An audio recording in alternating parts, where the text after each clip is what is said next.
Alhamdulillahi Rabbil Alamin. Wa bihi nasta'inu ala umuri dunya wa din. Allahumma salli wa sallim wa barik wa karrim wa azim ala Sayyidina Muhammad wa habibina wa syafi'ina wa maulana Muhammad bin Abdullah wa ala alihi wa sahbihi ajma'in. Yang saya muliakan para alim ulama, para habaib yang hadir malam hari ini bersama kita, terutamanya yang saya menghormati guru kita, Guru Abdurrahman. Mudah-mudahan beliau selalu diberikan kesehatan oleh Allah, diberikan kekuatan oleh Allah, dikabulkan hajatnya oleh Allah, selalu senantiasa bisa membimbing kita untuk menjadi orang-orang manusia yang selamat dunia maupun akhirat. Yang saya muliakan juga orang tua kita semuanya, saudara kita Habib Saiful Syadat Al-Madihij. Mudah-mudahan habaib kita semuanya yang hadir pada malam hari ini diberikan kesehatan oleh Allah, diberikan kekuatan oleh Allah. Mudah-mudahan Habib kita tidak pernah pergi daripada kota Bangun, sehingga berkahnya, rahmatnya selalu mengalir kepada kita orang kota Bangun semuanya. Amin, amin ya rabbal. Mudah-mudahan anak-anak Sidin semuanya keturunan beliau menjadi orang alim ulama yang bisa menjadi matahari lampu buat orang-orang kota Bangun, yang bisa membimbing kita untuk menjadi orang-orang yang selamat masuk ke dalam surga Allah Subhanahu wa taala. Amin, amin ya rabbal. Begitu juga yang hadir semuanya, berkat Nabi Muhammad, mudah-mudahan Allah kabulkan semua hajat-hajatnya. Amin ya rabbal. Syukur alhamdulillah, orang bisa hadir di Majelis Nurul Yakin ini adalah hamba-hamba pilihan, hamba-hamba istimewa, orang-orang pilihan Allah Subhanahu wa ta'ala. Kenapa? Karena emang hakikatnya manusia itu tidak punya apa-apa, tidak bisa berbuat apa-apa, tidak bisa berkehendak apa-apa kecuali atas izin Allah Subhanahu wa ta'ala. Sehingga dikatakan la haula wa la quwwata illa billah. Tidak ada daya, tidak punya kekuatan, tidak bisa apa-apa, pian-pian semuanya ini, semua manusia, kecuali kekuatan Allah, kecuali hidayah daripada Allah, kecuali atas kehendak Allah. Kalau bukan karena kehendak Allah, maka kita tidak akan bisa duduk di majelis. Kalau bukan karena kehendak Allah, mulut kita tidak bisa bersolawat. Kalau bukan karena Allah, kita tidak bisa kumpul bersama, berdoa bersama, bersolawat bersama. Murni, bukan kekuatan kita, bukan keinginan kita, murni atas kehendak Allah Subhanahu wa ta'ala. Dan dari rumah, sudah diniatkan dari kemarin kah mau hadir Majelis Nurul Yakin? Ya, sehingga bisa hadir. Ini bukan kekuatan pian, ini kehendak Allah. Ini kehendak Allah murni. Manusia tidak punya kekuatan. Kenapa dikatakan di dalam Al-Qur'an, Allahu khalaqakum wa ma ta'malun. Allah yang menciptakan manusia dan Allah yang menciptakan gerak-gerik manusia. Jadi manusia ini tidak bisa berkedip kecuali atas izin.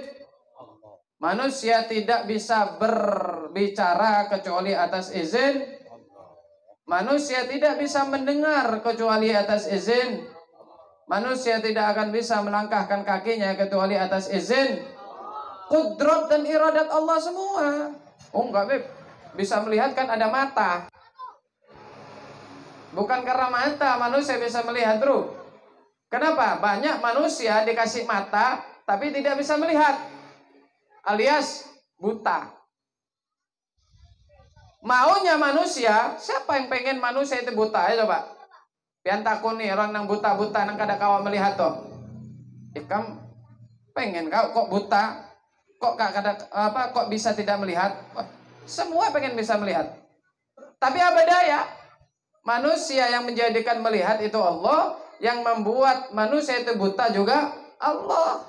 Pengennya manusia melihat semua. Bukan karena mata. Ya, mendengar, itu bukan karena manusia punya telinga, karena emang diizinkan oleh Allah. Diciptakan pendengaran dari telinga.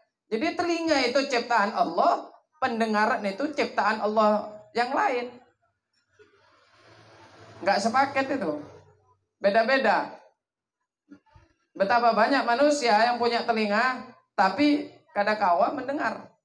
Punya kaki, tapi tidak bisa berjalan. Punya tangan, tapi tidak bisa bergerak.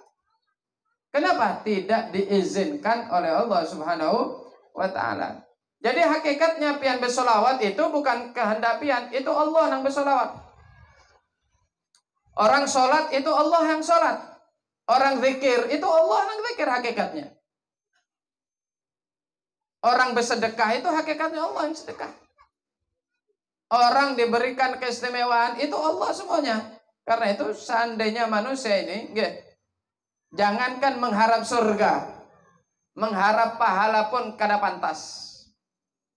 Mengharap pahala gini tidak pantas. Kenapa?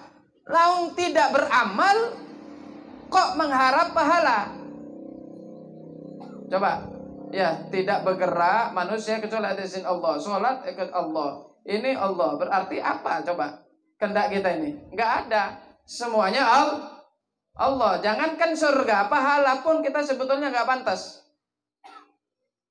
Ibarat kata orang nggak kerja, nggak jaga toko, nggak jualan, nggak masuk kantor, tiba-tiba akhir bulan minta gajian. Kira-kira orang waras apa orang bungol nih? Tiba-tiba datang ke Guru Abdurrahman, Guru, mana gaji ulun? Mana gaji ulun? Kami ini kada begawe. Kami ini kada kerja. Kenapa minta bayaran? Nah sama hakikatnya amal ibadah kita ini. Ya, itu semuanya kudrat dan iradat Allah, bukan kudrat dan iradat pian. Berarti pian tidak ada usaha di situ. Murni Allah. Jadi ngapain cari pahala sedangkan bukan amal kita?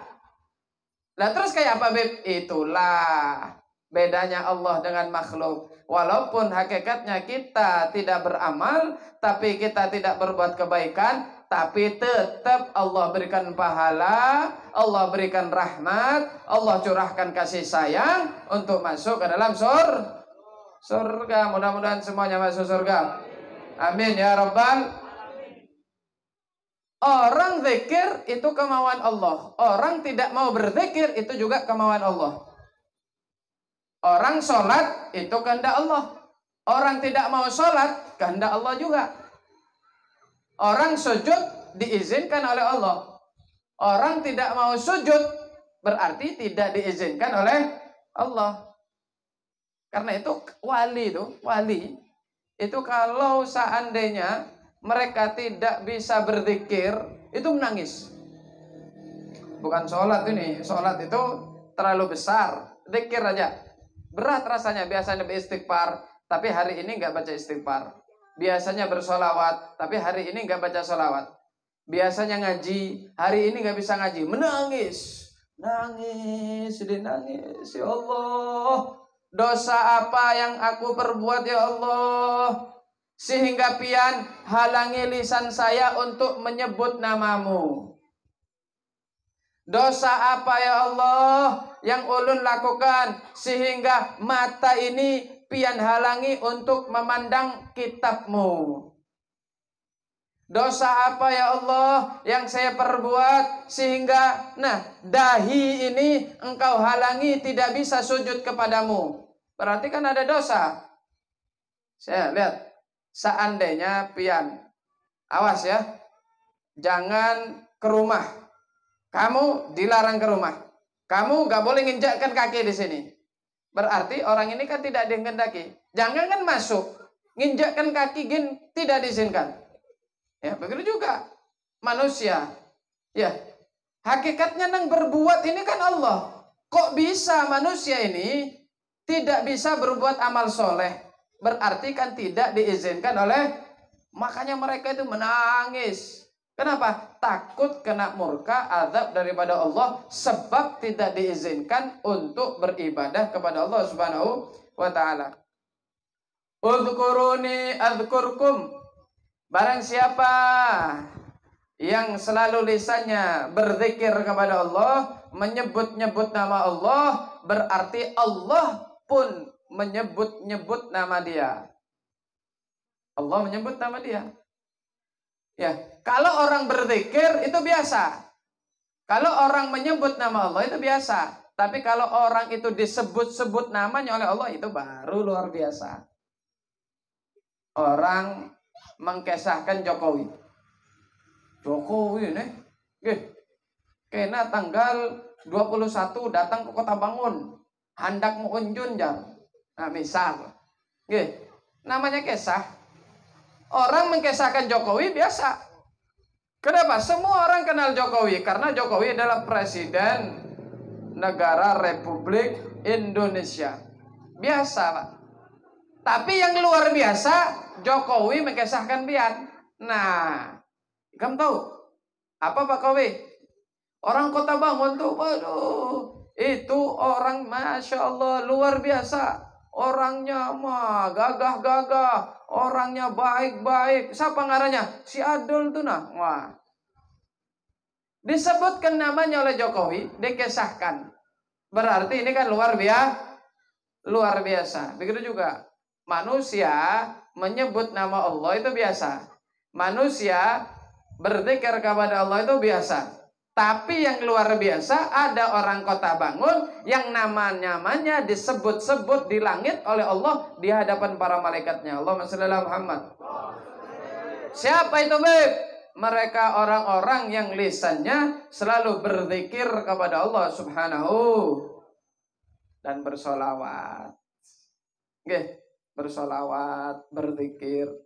Nah, dan paling afdolnya zikir adalah sholat.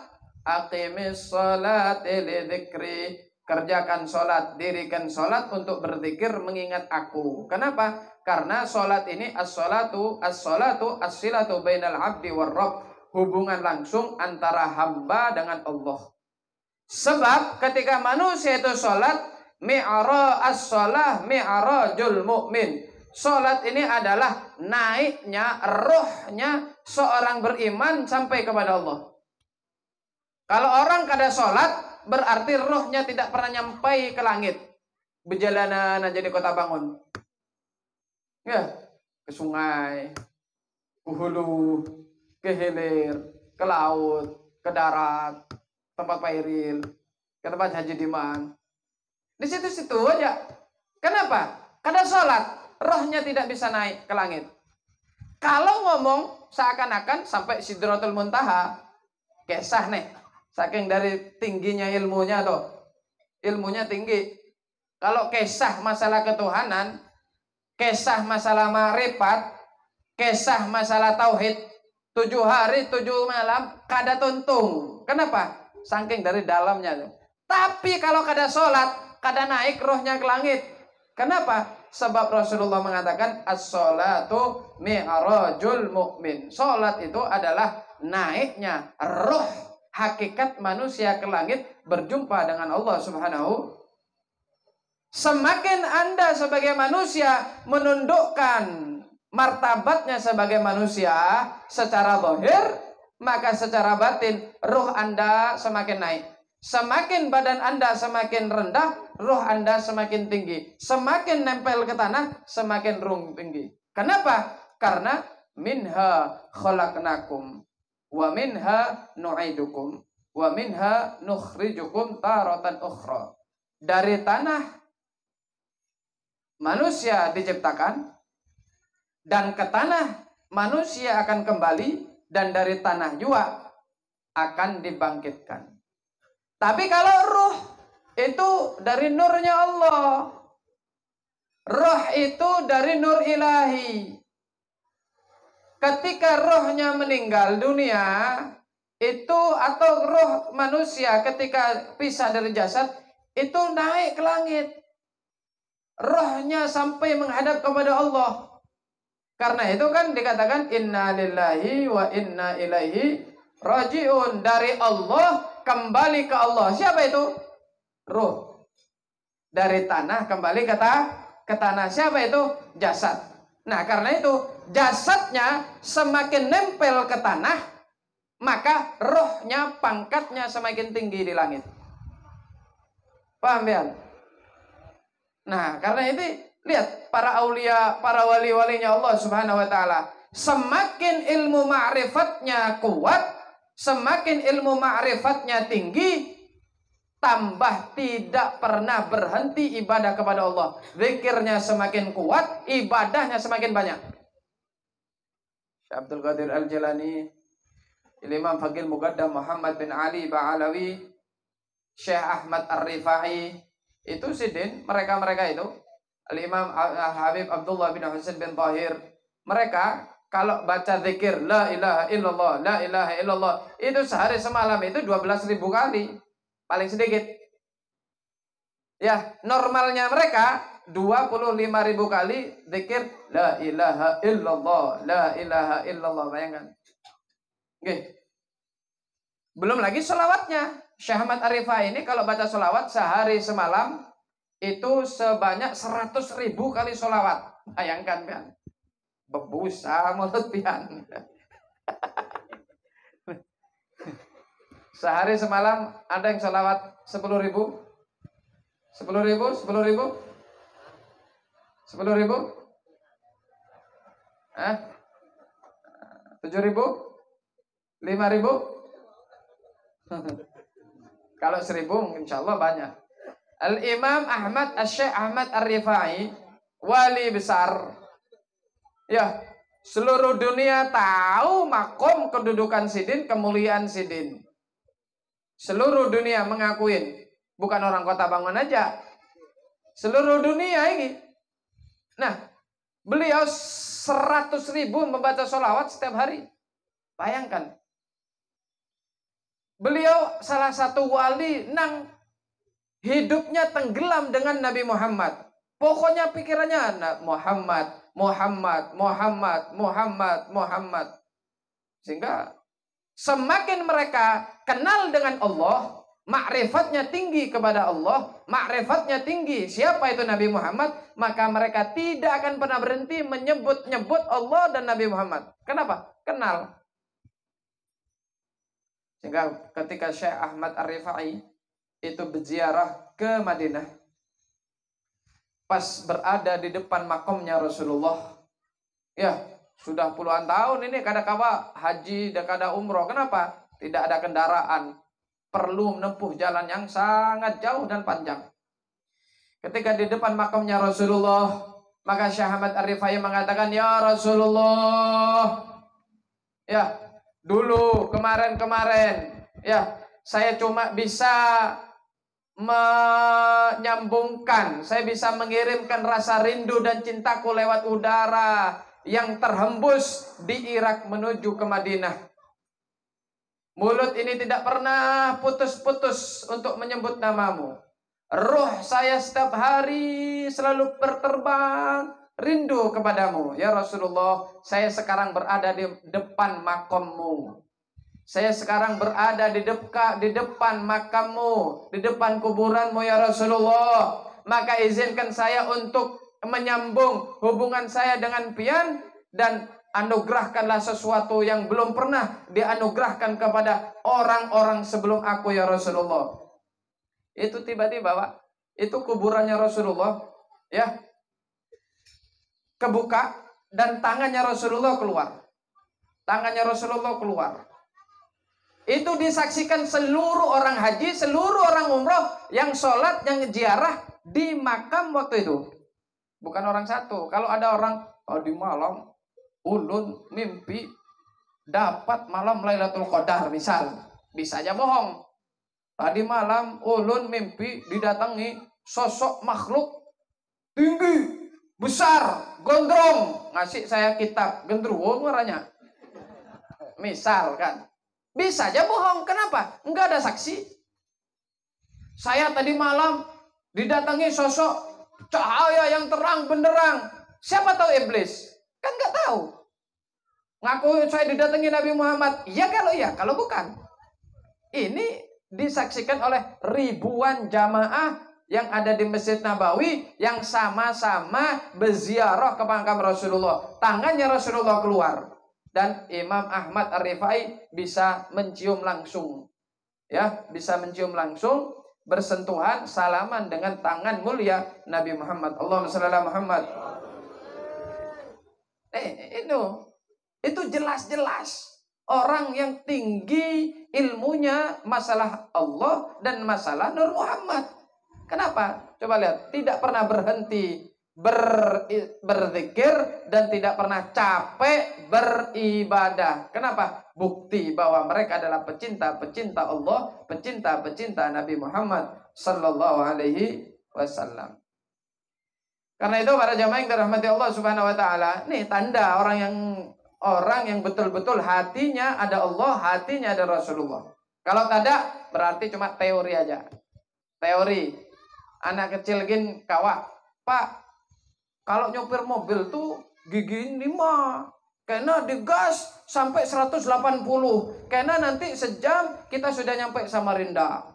Nanti kalau ada bolekan belok ke ini, nah Pak, nah belok ke ini. Anak kecil gin kawak, kenapa? Teori nyopir mobil. Coba suruh nyetir, kada kawak. Begitu juga banyak manusia teori masalah ketuhanan, teori masalah tauhid, teori masalah hakikat, teori masalah ma'rifat banyak. Cuman yang mengaplikasikan di dalam kehidupannya tidak ada. Allahumma shalli ala Muhammad. Hidupnya tidak mencerminkan Tuhan sama sekali. Mana ada Tuhan suka menjelekkan orang? Mana ada Tuhan benci sama orang? Mana ada Tuhan hasut sama orang? Mana ada Tuhan iri sama orang? Mana ada Tuhan jamaahnya berkurang ngamuk? Enggak ada. Tuhan itu, lihat Allah Subhanahu wa taala, siapapun yang namanya makhluk, yang penting ciptaan Tuhan, orang kafir, orang muslim, orang yang musuhi Allah, orang yang cinta sama Allah, semuanya dikasih makan oleh Allah. Allahumma shalli ala Muhammad. Orang Islam makan, orang kafir juga makan. Padahal siapa yang lebih jahat daripada orang kafir nih? Menuduh Allah punya anak. Kapan kawinnya? Padahal gak ada undangan dulu kita lah. Bujur. Berarti menuduh Tuhan berbuat zina. Adakah kezaliman yang lebih besar daripada yang dilakukan oleh orang kafir? Nggak ada. Tapi namanya Tuhan tetap dikasih makan oleh Allah, dikasih minum oleh Allah, dibiarkan hidup di buminya Allah.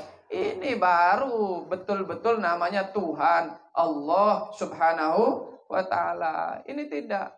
Baru dia omongin sedikit, Pak, sudah mencak-mencak, kurang ajar nih, mudah-mudahan ketulahan, bisu seumur hidup, misal. Baru dia omongin sedikit, wah, sarik orangnya. Berarti tidak mencerminkan Tuhan sama sekali di situ.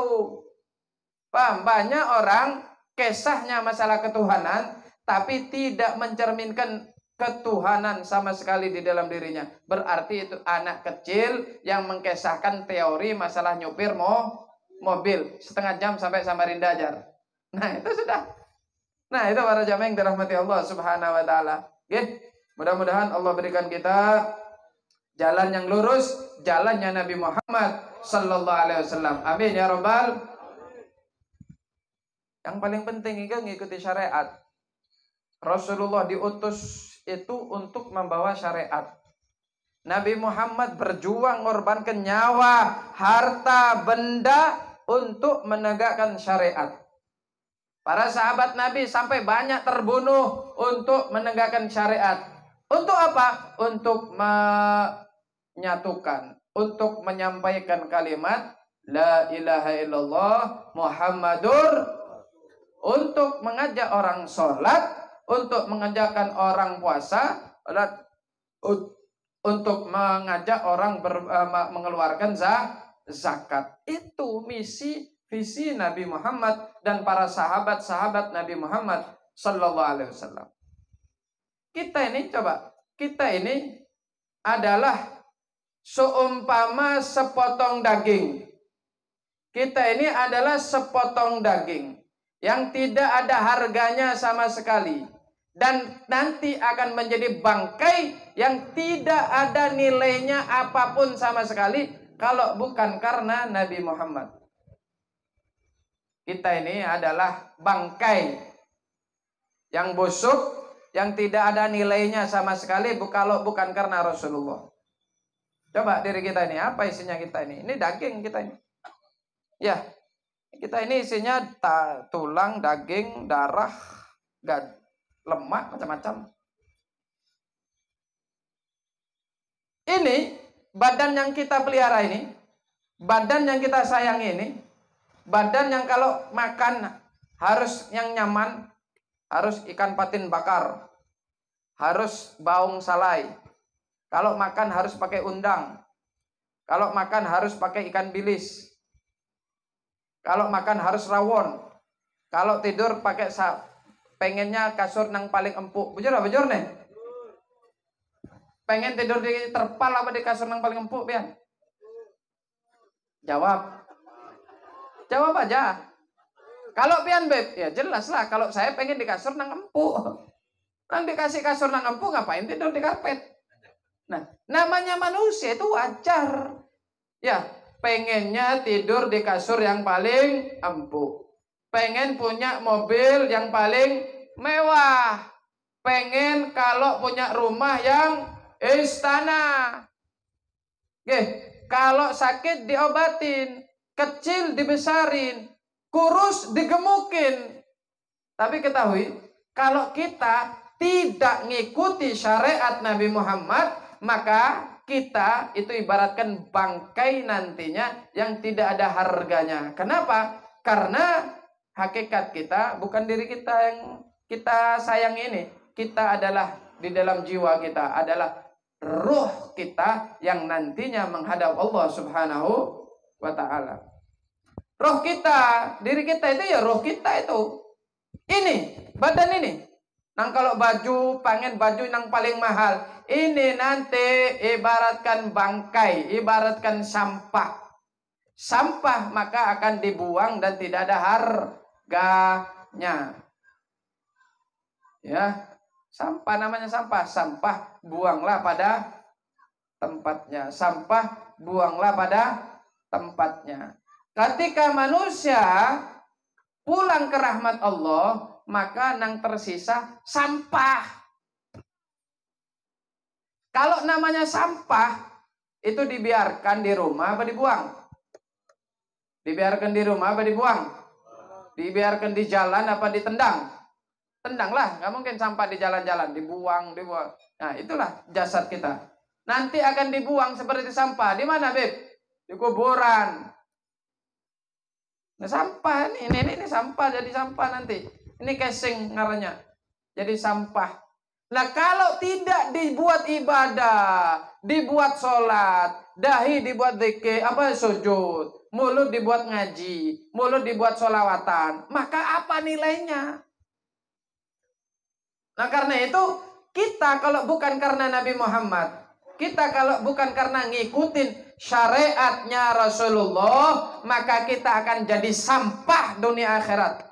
Allahumma shalli ala Muhammad. Karena itu jangan main-main kita. Ya, karena diri kita ini ada ruh, ada akal, ada jasad. Ada ruh, ada akal, ada jasad. Ini semuanya akan sampah. Nah, kecuali ruh kita. Menghadap Allah bawa apa? Nah, bawalah kebaikan yang banyak, bawalah pahala yang banyak, bawalah ibadah yang banyak, biar roh kita nanti ditempatkan di tempat yang tinggi di sisi Allah Subhanahu wa ta'ala. Mudah-mudahan Allah Subhanahu wa ta'ala selalu membimbing kita, membimbing roh kita untuk berjalan di jalannya Nabi kita Muhammad sallallahu alaihi wasallam. Amin amin ya rabbal amin ya rabbal. Para jamaah yang dirahmati Allah Subhanahu wa ta'ala, karena itu mari ikuti jalannya Rasulullah. Kullu thoriq masdudun illa thoriq Muhammad. Jalan menuju Allah itu tertutup, gak bisa sampai. Sudah, jangankan baca satu kitab. Kalau perlu kitab makrifat, kitab syariat, kitab macam-macam tuh sekontainer. Tapi kalau tidak ngikuti Nabi Muhammad, jangan harap sampai kepada Allah. Kenapa? Karena semua jalan menuju Allah tertutup kecuali lewat jalannya Nabi Muhammad sallallahu alaihi wasallam. Allahumma shalli ala Muhammad. Karena itu mari nggih Mari, namanya nafsu ini Pak, itu biasanya pengennya itu nang nyaman-nyaman. Biasa itu, karena diri kita kan ada nafasnya juga, ada nafsunya juga, pengen nang nyaman-nyaman. Oke, kalau bisa nggak usah kerja tapi dapat duit. Bujur. Kalau bisa nggak usah kerja tapi naik jabatan. Kalau bisa nggak usah kerja tapi dapat gaji pensiun. Kalau bisa nggak usah ibadah tapi masuk ke dalam surga. Ini nafsu. Nggak pakai sholat surga. Nggak pakai puasa surga. Oke, ini ngarannya ngikutin hawa nafsu. Nah, kalau ada orang mengajak kepada hawa nafsu, banyak yang hadir. Kenapa? Nyaman amalnya. Nyaman. Sibuk-sibuk. Lebih nyaman mana? Ngopi apa sholat? Sibuk nih. Tengah hari nih. Pas tengah hari, habis begawi, berkeringatan. Nyamannya duduk santai ngopi berokokan atau sholat. Kalau ngikuti nafsu, santailah. Tapi kalau kita pengen rahmat Allah, maka harus ngelawan hawa nafsu. Kayak apa? Sesibuk apapun, secapek apapun, nyempatkan untuk mengerjakan sholat. Ayo, milih makan sarapan nasi kuning apa puasa? Siapa ya emang? Namanya nafsu wajar. Siapa yang mau lapar ini siapa coba? Orang gila gak mau. Mau gak malam lapar? Mau gak? Ya gak mau lah. Leng lapar. Gak ada mau. Kenapa? Karena melawan hawa nafsu itu sulit. Melawan hawa nafsu itu berat. Karena itu kalau ada seorang yang mengajak untuk ngikuti hawa nafsu, banyak jamaahnya. Banyak yang ikuti. Kenapa? Nyaman. Kada usah beramal tapi masuk dalam bujur. Nah, ini sholat, puasa, zakat, sedekah. Jar ustadznya belum tentu ikan masuk surga. Nah, tambah lagi lemas. Sudah beramal belum tentu masuk surga. Nang bubuhan hantu banyu, kada usah beramal dijamin masuk surga. Nah, itu bedanya. Karena itu walaupun jam 2 malam sanggup aja. Kenapa? Surga. Tapi kalau dorol yakin jam 11 malam sudah kada tahan. Kenapa? Bukan surga. Nah, soto kayaknya itu. Maka lemas. Apalagi lontong. Baru setengah jam lapar lagi. Nah, itu para jamaah yang dirahmati Allah Subhanahu wa taala. Istiqomah, ngikuti jalannya Nabi Muhammad sallallahu alaihi wasallam. Ngikuti jalannya para orang soleh, ngikuti jalannya para aulia yang jelas-jelas mereka panutan umat dan mereka orang sampai kepada Allah dan bisa menyampaikan dengan Allah lewat syariat Nabi kita Muhammad sallallahu alaihi wasallam. Para jamaah yang dirahmati Allah Subhanahu wa taala, orang paling tingginya ilmu adalah ilmunya sholat. Sholat, gerakan amalan pertama kali yang dibaca oleh orang apa? Yang pertama kali yang keluar dari mulut pian, amalan sholat apa? Apa? Takbir. Allahu Akbar. Apa artinya? Allah Maha Besar. Adakah ilmu yang lebih tinggi dari kata-kata tersebut? Enggak ada. Enggak ada. Ya, Allah Maha Besar. Artinya tidak ada yang besar melainkan Allah. Semuanya kecil. Makhluk kecil. Dunia kecil. Ini kecil, neraka kecil, surga kecil, masalah kecil, utang kecil, kreditan kecil, semuanya kecil. Yang besar cuma Allah. Saya pun kecil, nafsu ini kecil. Enggak ada, ini ilmu yang paling tinggi. Ya, Kata-kata Allahu Akbar ini sudah kata-kata yang luar biasa. Karena itu diawali dengan takbir. Kenapa? Tidak ada yang besar kecuali Allah Subhanahu wa taala. Tapi ketika manusia itu masih ngomong aku, maka belum lagi sampai ke hakikatnya kalimat Allahu Akbar. Kenapa? Karena masih ada yang lebih besar daripada Allah, yaitu aku. Ada yang lebih besar daripada Allah, apa itu? Pekerjaan. Ada yang lebih besar daripada Allah, apa ini? Sulit. Paling sulit itu sebetulnya menjalankan syariat. Paling sulit sebetulnya. Kalau mau didalamin dulu ya, paling sulit itu menjalankan syariat. Kenapa? Ketika orang tidak bisa menyamakan antara hati dengan kolbunya, maka akan dikatakan orang yang munafik. Tapi kalau sekedar mengenal Allah, tapi tanpa dengan hati yang betul-betul menyambung dengan Allah, maka nantinya jadinya orang yang munafik. Beda di mulut, beda di dalam hati. Beda di mulut, di hati. Kita salat Allahu Akbar.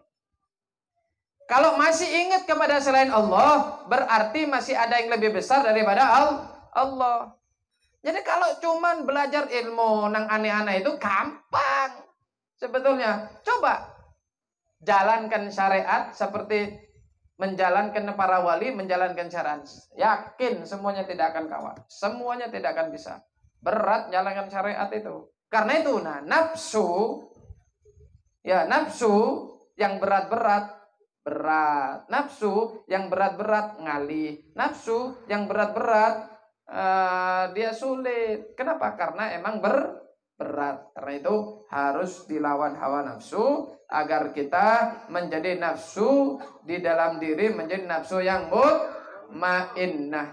Kalau sudah menjadi nafsu mutmainnah berkat menjalankan syariat, maka Allah katakan faya ayatuhan nafsul mutmainnah irji'i ila rabbiki radiyatan mardiyah fadkhuli fi ibadi wadkhuli jannati. Nafsu itu pengennya nang enak-enak, tapi sama kita ditentang.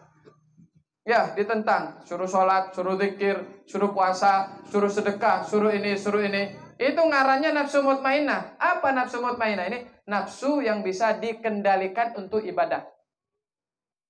Nah, kalau sudah bisa dikendalikan untuk ibadah, maka Allah katakan nanti ketika kita menjelang dunia, ayo pulang kamu. Irji'i, ayo pulang. Ila rabbiki radiyatan mardiyah, menghadap ke Tuhanmu dalam keadaan diridhoin oleh Allah.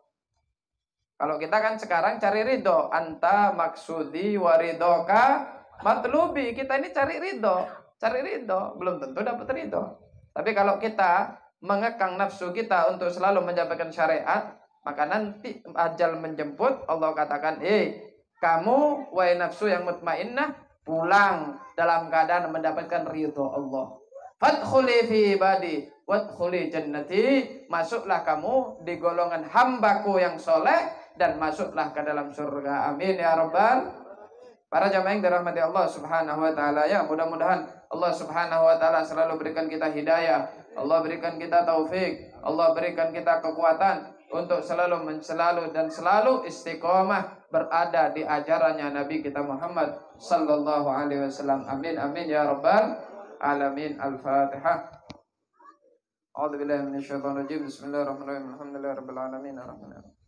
Ya karena dia kena stain ini dan suratul mustaqim suratul ladzina an'amta alaihim. Para jamaah yang dirahmati Allah Subhanahu wa taala, ini saja mungkin pembahasan kita pada malam hari ini. Mudah-mudahan yang sedikit ini bisa bermanfaat buat kita semuanya ya.